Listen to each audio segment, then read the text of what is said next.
BJP अल्पसंख्यक मोर्चा के अध्यक्ष जमाल सिद्दीकी ने दावा किया है कि भारत के मुसलमान भगवान राम और श्री कृष्ण के वंशज हैं।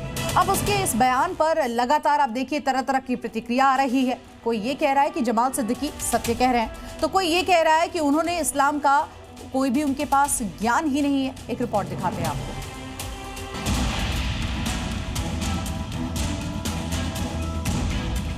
जो राम का नहीं वो मुसलमान नहीं, ये दावा है बीजेपी अल्पसंख्यक मोर्चा के अध्यक्ष जमाल सिद्दीकी का। जमाल साहब का कहना है कि उन्हें इस बात को लेकर गर्व है कि वो भगवान राम के वंशज हैं। मुझे हमेशा गर्व है इस बात का कि मैं प्रभु श्री राम का वंशज हूँ। सब जानते हैं कि भारत में पहले सनातन था, बाद में इस्लाम आया, हम मुसलमान हुए। हमने अपनी पूजा पद्धति बदली, लेकिन हमारी संस्कृति वही है। आज जो सालार साहब का, गाजी साहब का, गाजी बाबा का जो ये उर्स हो रहा है, ये भारतीय संस्कृति की देन है। आप जाकर देखेंगे सऊदी अरबिया में उर्स नहीं होता है। जमाल सिद्दीकी ने बहराइच में गाजी की दरगाह में पहले जियारत की और फिर ऐलान कर दिया कि पूरा भारत ही प्रभु श्री राम का वंशज है।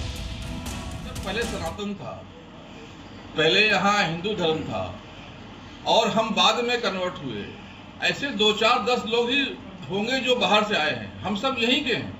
तो मुझे तो इस बात का गर्व है कि मैं प्रभु श्री राम का वंशज हूँ। श्री कृष्ण जिनके काम सबको जोड़ने का था, समाज को एक करने का था, ये काम जो उन्होंने किया है, हम उनको मान सकते हैं कि वो भी उन पैगंबरों में से थे।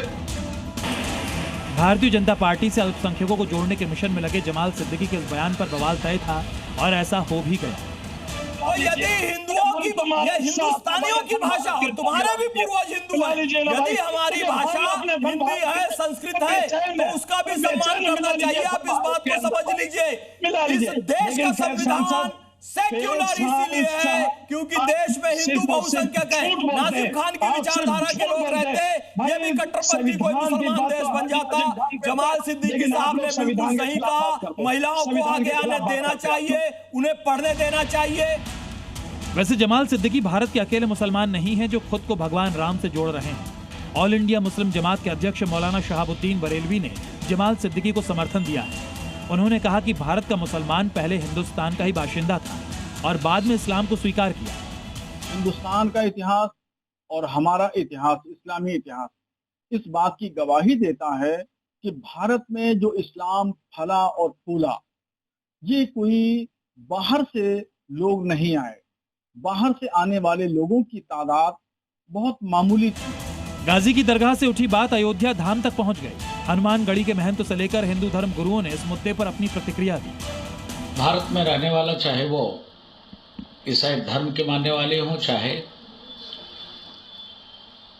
जैन, सिख, बौद्ध, पारसी, किसी धर्म के मानने वाले हों, सबके सब कहीं न कहीं से पहले सनातनी ही रहे हैं।